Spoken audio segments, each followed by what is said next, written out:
गीता धाम में फिर से आपका स्वागत। कक्षा 6 lesson number 5 and lesson name है a different kind of school, एक अलग प्रकार का विद्यालय, भिन्न प्रकार का विद्यालय, जहाँ पे जिस प्रकार से ये कहानी दी गई है।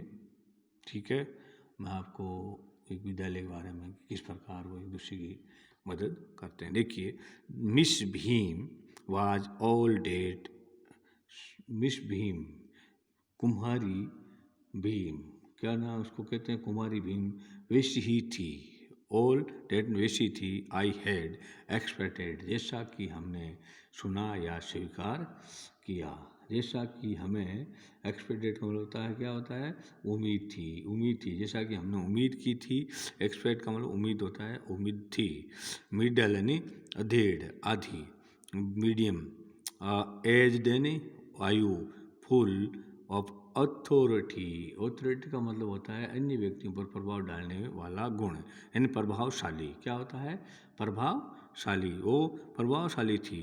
यट जब अभी तक काइंडली दयालुता एंड अंडरस्टैंडिंग, समझदार थी। अंडरस्टैंडिंग यानी समझदार भी थी। क्या थी, समझदार भी थी, यानी समझ रखने वाली थी या समझदार भी थी। अच्छे व्यक्तित्व, उत्तीर्ण अच्छे व्यक्तित्व वाली भी प्रभावशाली थी।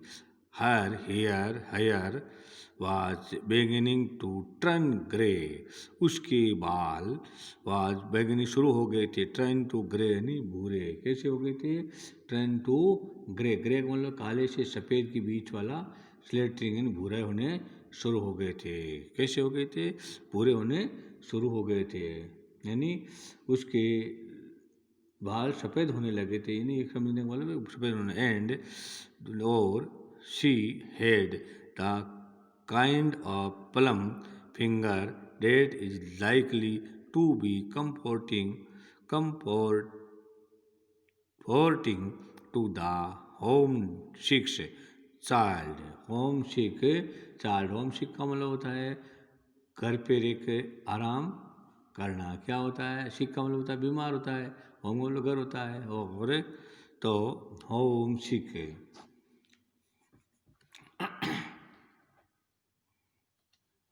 होम सिक का मतलब घर से दूर रहने पर उदास। इसका क्या हो गया, घर से दूर रहने पर उदास। तो वो क्या कहे, घर से दूर रह करके क्या रहती थी, उदास रहती थी। तो हर हेयर, उसके बाल सफ़ेद होने शुरू हो गए थे या सफ़ेद होते गए थे। And he had the kind of plum, kind of plum figure. क्या होता है, काइंड ऑफ प्लम फिगर, यानी उसकी गोल मटोल आकृति वाले। क्या होता है, काइंड ऑफ फिगर, गोल मटोल आकृति वाले। डेट द लाइकली, पसंद करती थी। टू द कंफर्टिंग, आराम से। होम डे से, घर से दूर रहना, बड़ी उदासी के साथ में वो बच्चों से दूर रहना, मतलब क्या करती थी, उसको उदासी थी। बालक किसी थी, कैसी थी, ओम से कहनी उदासी थी, चाइल्ड बच्चों की तरह, एक बालक की तरह उसमें क्या थी, एक उदासी थी। क्या थी, उदासी थी।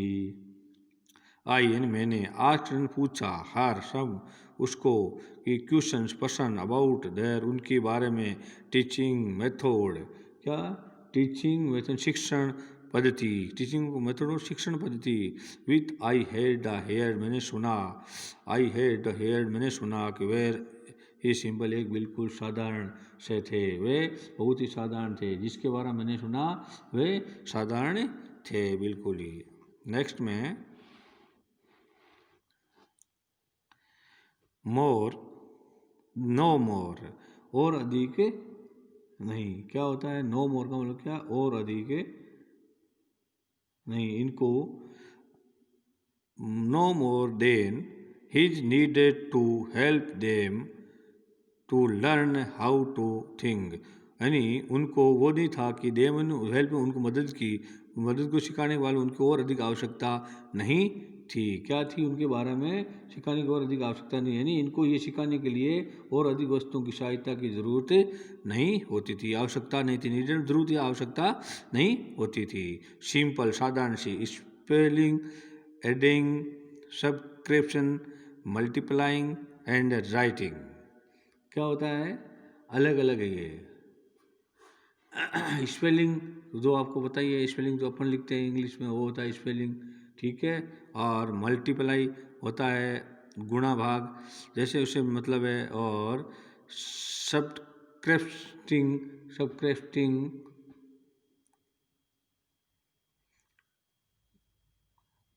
Method,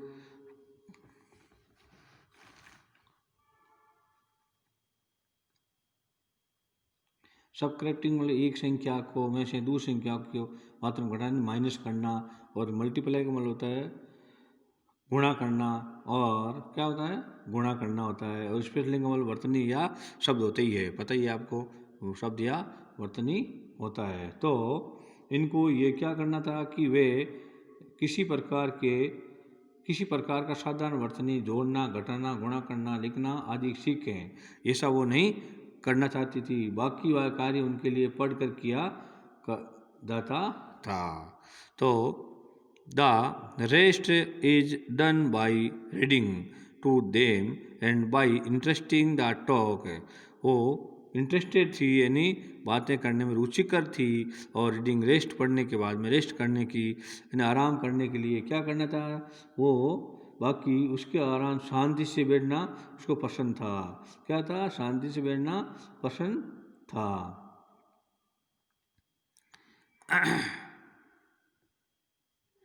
during which the way they have to sit still and keep their hands quiet, यानी वो बड़ी शांति से बैठना पसंद करती थी। यानी व्यवहारिक रीति रिवाज कोई दूसरे पार्ट बड़ी शांति से क्या करना चाहती, बैठना चाहती थी। There are practically no other lesson यानी व्यवहारिक, प्रैक्टिकली नहीं क्या होता है, व्यवहारिक होता है। उसे किसी और व्यवहारिक कुछ नहीं था। क्या नहीं था उसमें, व्यवहारिक वृत्ति के कोई दूसरे पार्ट नहीं था, उसका दूसरा लेसन यानी पार्ट नहीं था। The real and वास्तव aim of this school is not so much this thought as a teach thoughtfulness, kindness to the others, and being responsible citizen. Look out the windows, a minute will you। क्या हो गया कि इस विद्यालय में वास्तविक उद्देश्य विचारों को पढ़ना नहीं था। रियल एंड वास्तु में एम एन उद्देश्य, तो इस स्कूल में वास्तविक उद्देश्य पढ़ना नहीं था। क्या नहीं था, वास्तविक उद्देश्य नहीं था, बल्कि थॉटफुल यानी विचारशीलता, बल्कि थॉटफुल यानी विचारशीलता, टीचन पढ़ाना सिखाना, तो थॉटफुल विचारशीलता, काइंडनेस दयालुता, अदर्स और दूसरी, एंड बीइंग द रेस्पॉन्सिबल कोई प्रकार का, रेस्पॉन्सिबल का मतलब होता है जिम्मेदारी, यानी जिम्मेदारी सिटीजन से। और वर्द, सिटीजन क्या बोलते हैं, वर्द क्या बोलते हैं, वर्द। And the look out the windows a minutes will you, यानी वो 1 मिनट के लिए खिड़की के बाहर देखे, क्या आप देखेंगे। यानी उसको ये भी नहीं था कि 1 मिनट भी खिड़की से बाहर देखे। जय श्री कृष्ण। नेक्स्ट में आपको कल, चलो अभी तो 8 मिनट हुई है, पूरा करवा देते हैं ये तो एक पार्ट तो।